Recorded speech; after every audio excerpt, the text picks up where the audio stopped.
misalnya di atas mejanya Ibu mau nggak ada gadget ya, karena pada pembelajaran kali ini untuk kuis juga akan Ibu yang sediakan, jadi bisa disimpan terlebih dahulu gadgetnya. Oke, untuk selanjutnya Ibu mau tanya nih kepada Fitri, hari ini ada yang nggak masuk nggak? Ada Ibu. Siapa aja tuh? Hanan sama Syifa. Izin. Oke, Hanan sama Syifa ya izin. Oke, selanjutnya sebelum memulai pembelajaran, Ibu akan membukanya dengan doa ya. Berdoa, dipersilakan. Oke, berdoa dicukupkan. Pada pembelajaran kali ini kita akan membahas materi permasalahan dalam ekonomi internasional. Boleh di next, operator? Nah, ini ada capaian pembelajaran apa saja nih yang akan kalian capai setelah mengikuti pembelajaran Ibu pada hari ini. Boleh di next, operator? Di stop dulu. Nah, selanjutnya di sini Ibu punya contoh nih terkait berita masalah ekonomi internasional apa saja sih yang biasanya terjadi di dalam negeri kita, yaitu Indonesia. Boleh dimulai, Kang Operator, videonya. Industri e-commerce tanah air tengah menjadi sorotan. E-commerce dinilai menjadi pintu masuk paling mudah bagi produk-produk impor, khususnya produk asal Cina. Adanya sejumlah celah aturan termasuk dimanfaatkan oleh para importir untuk memasukkan barang impor melalui e-commerce. Tidak hanya celah aturan, industri e-commerce tanah air pun dinilai masih minim regulasi, khususnya terkait produk impor. Nah, jadi ini tuh merupakan salah satu ya permasalahan yang sering terjadi nih di Indonesia, yaitu permasalahan minimnya regulasi. Ibu punya pertanyaan pemantik nih untuk kalian, Mbak Dines, operator. Nah, Ibu mau tahu tanggapan kalian terkait berita tersebut. Nah, sebutkan kalian dari sisi sebagai konsumen dan juga pedagang lokal. Ada yang mau memberikan pendapatnya? Boleh diulang ya. 1, 2, 3. Boleh, Nabila? Oke, baik Ibu. Untuk video tadi, menurut saya di sisi konsumen pastinya kita senang ya, karena harganya makin murah, terus barangnya makin beragam. Terus tapi kalau dari sisi pedagang lokal pastinya rugi karena dia pesaingnya makin banyak, terus harganya juga yang dari luar negeri kan murah banget ya Bu. Jadi kayak untuk harganya juga dia harus harus bersaing banget gitu ya. Oke. Gimana teman-teman, pada setuju nggak nih sama pendapatnya Nabila? Setuju. Oh ya, benar banget ya. Jadi tentunya dalam perdagangan internasional itu ada tantangan dan juga peluang yang akan dihadapi oleh suatu negara, yang dimana tantangan dan peluang itu harus diiringi oleh regulasi atau kebijakan dari pemerintah. Nah, pada pertemuan kali ini kita akan membahas nih kebijakan perdagangan internasional apa saja yang ada untuk mengimbangi permasalahan-permasalahan yang ada tersebut. Boleh di next, operator. Nah, sebelum menuju kebijakannya, di sini ada materi terkait perdagangan internasional. Jadi perdagangan internasional seperti yang sudah dibahas sebelumnya ya oleh Ibu Gina, merupakan kegiatan jual beli barang dan jasa yang dilakukan antar negara untuk memenuhi kebutuhan hidup masyarakatnya. Nah, boleh di next.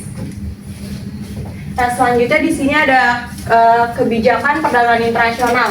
Dan dimana kebijakan perdagangan internasional ini merupakan strategi atau keputusan yang diambil oleh pemerintah suatu negara dalam rangka mengatur, mengendalikan dan mengembangkan hubungan dagangnya dengan negara-negara lain, yang dimana tentunya kebijakan ini memiliki tujuan ya, seperti meningkatkan pertumbuhan ekonomi, melindungi industri dalam negeri, dan juga menjaga stabilitas neraca pembayaran. Sebelumnya di sini ada yang udah tahu belum apa saja sih kebijakan-kebijakan perdagangan internasional? Boleh tunjuk tangan yang berani berpendapat. Oke, boleh. Fatima, apa? Ada tarif sama non tarif. Oh iya betul, boleh di next. Iya betul, jadi bentuk-bentuk kebijakan perdagangan internasional itu ada berupa tarif, kuota, subsidi, dan juga embargo. Yang dimana di sini tarif itu merupakan pajak yang dikenakan pada barang impor untuk meningkatkan harga dan melindungi industri domestik kita. Perlu diingat ya, katanya itu pajak yang dikenakan pada barang impor. Sedangkan kuota itu merupakan batasan dari barang impor yang boleh masuk dalam suatu negara pada periode tertentu. Jadinya pastinya contohnya misalkan Indonesia sendiri kan memproduksi tebu ya yang bisa jadi gula. Tapi Indonesia tentunya pasti mengimpor juga nih gula dari negara lain. Nah, maka dari itu untuk melindungi industri gula di dalam negeri kita, pemerintah menetapkan batasan berupa kayak impor gula di Indonesia tuh hanya boleh 50.000 per ton. Jadi kalau misalnya udah melebihi 50.000 itu Indonesia tidak bisa lagi mengimpor gula. Jadi harus menggunakan atau membeli dari petani-petani lokal. Nah, selanjutnya di sini ada bantuan keuangan yang diberikan pemerintah, ada subsidi yang merupakan bantuan keuangan yang diberikan pemerintah kepada industri domestik untuk melindungi untuk meningkatkan daya saingnya di pasar internasional. Yang dimana contohnya ya seperti BBM. BBM itu kan kita impor ya rata-rata kebanyakan. Nah, dari situ untuk menekan harga impor yang sekarang dolar juga lagi tinggi, maka pemerintah melakukan subsidi. Kenapa sih pemerintah melakukan subsidi? Agar harga-harga bahan pokok di Indonesia juga tidak naik, karena semua kebutuhan ini tentunya butuh transportasi ya.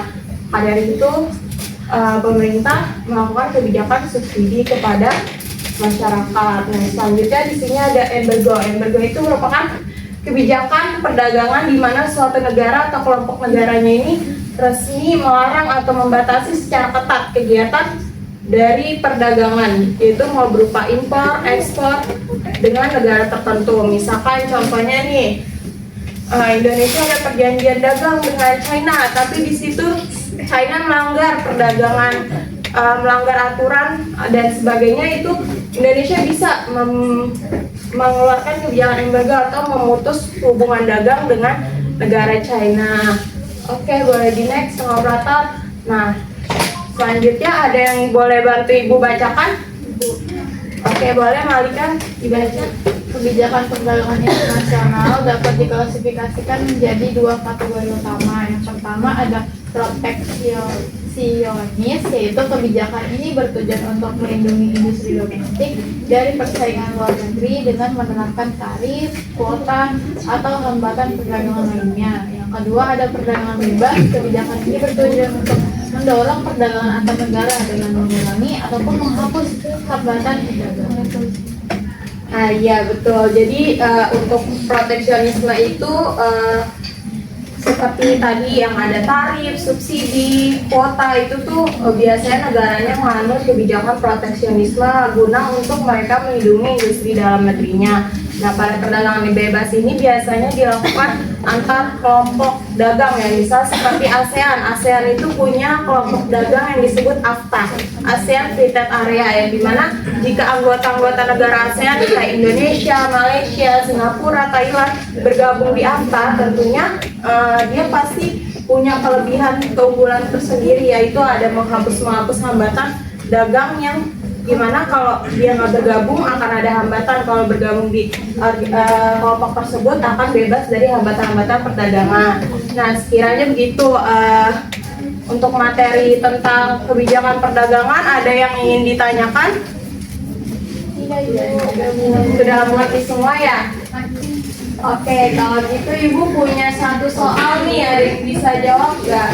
Soalnya itu ada studi kasus, yaitu banyak sepatu impor dari luar negeri yang dijual sangat murah di Indonesia. Akibatnya produsen sepatu lokal ini mengalami penurunan penjualan. Nah, untuk melindungi industri dalam negerinya, pemerintah mengenakan pajak tambahan pada sepatu impor tersebut. Kira-kira apa sih kebijakan yang cocok dari studi kasus ini? Ada yang mau jawab? Oke, boleh Nisda. Oke, jadi jawabannya yang C, tarif. Oke, coba kalau tarif itu apa sih pengertian singkatnya? Jadi tarif itu adalah kebijakan yang dikenakan oleh seorang importir, karena dia berupa sebuah pajak. Oke, benar, teman. Oke, boleh di next sama operator. Ya, jawabannya benar ya, tarif. Oke, sekarang kita masuk ke kurs atau mata uang. Ada yang boleh bisa tolong bantu Ibu bacakan pengertiannya? Boleh, Rifka? kurs mata uang atau nilai tukar exchange rate adalah nilai atau harga dari satu mata uang jika dikonversikan ke mata uang lainnya. Misalnya, jika 1 USD setara dengan 18.000, maka nilai 18.000 rupiah ini yang disebut kurs mata uang. Kurs inilah yang menentukan berapa banyak rupiah yang harus dibayarkan untuk mendapatkan 1 dolar AS atau sebaliknya. Kurs mata uang dapat berubah-ubah setiap waktu, tergantung pada mekanisme pasar, penawaran dan permintaan, kondisi ekonomi suatu negara, kebijakan bank sentral, hingga sentimen global. Perubahan kurs ini memiliki dampak langsung terhadap harga barang impor, ekspor, pendapatan perusahaan multinasional, bahkan harga saham dan komoditas di pasar global. Ya betul, jadi kurs itu merupakan nilai tukar, yang dimana nilai tukar ini satu mata uang jika ditukarkan atau dikonversikan ke mata uang lainnya. Tentunya kurs ini tuh dapat menyebabkan permasalahan di ekonomi kita juga. Kalau misalkan kursnya terlalu rendah, juga harga barang-barang impor di negara kita juga bisa tinggi dan menurunkan daya beli. Ibu ada kasih contoh nih, boleh di next operator. Nah, ini merupakan contoh nih dari melemahnya nilai tukar ini bisa menurunkan daya beli. Di sini sebut aja, di sini ada Pak Asep. Pak Asep itu merupakan seorang produsen tempe, yang dimana tempe itu kedelainya kan kita tahu juga belinya import ya. Nah, jika di sini produsen tempe itu biasanya mengimpor atau membeli kedelai dengan harga 18.000 per kilonya, karena kursnya naik atau nilai tukar kita naik kan ditukar ke dolar, maka harga tempe itu per kilonya, harga kedelai itu per kilonya akan naik di 20.000 rupiah.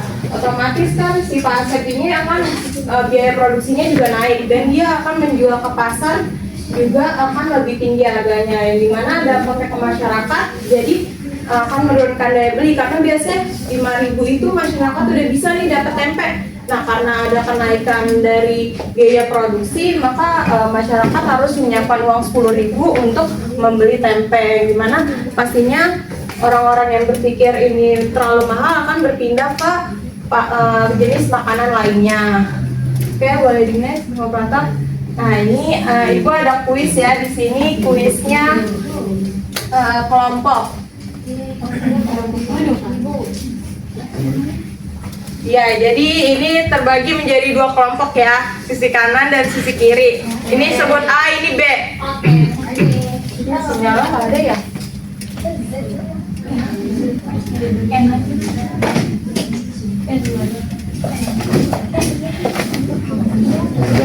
Oke, jadi di kuis ini 2 pertanyaan dan satunya baru berebutan ya. Oke, mulai dari kelompok A dulu, boleh diputar sama operator.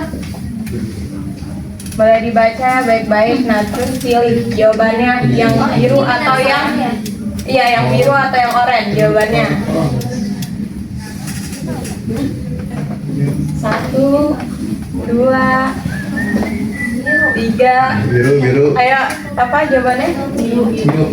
Coba kakak operator yang biru. Boleh next. Boleh kelompok yang B. Yang kuning atau yang kuning? Jawabannya?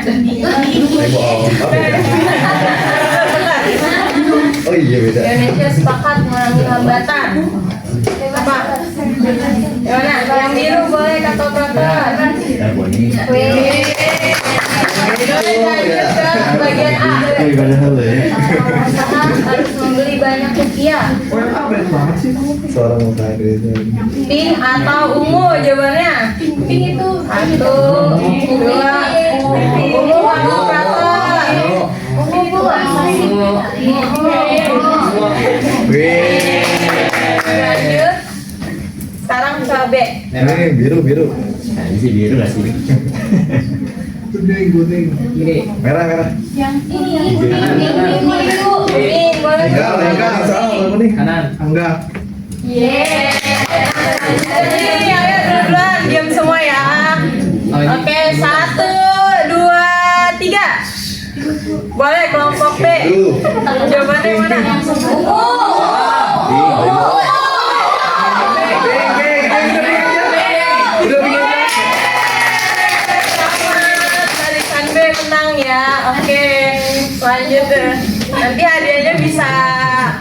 dukung Ibu ya. Oke, selanjutnya di sini Ibu mau di sini ada tugas kelompok nih. Ibu sudah bikin lembar kerja peserta didiknya, nanti linknya akan Ibu kirim ya ke ketua kelas. Kalian bisa baca tuh tugasnya sudah rinci Ibu buatkan dari penilaiannya apa aja, unsur-unsur penilaiannya. Nah ini penugasan kelompok dan akan dipresentasikan pada pertemuan minggu depan. Boleh di next, Sang Prata. Oke, refleksi. Sekarang ada yang mau kasih insight gak? Apa aja yang kalian dapat setelah mendengarkan atau mengikuti kegiatan pembelajaran hari ini? Ada yang berani mau berpendapat? Oke, boleh Gea.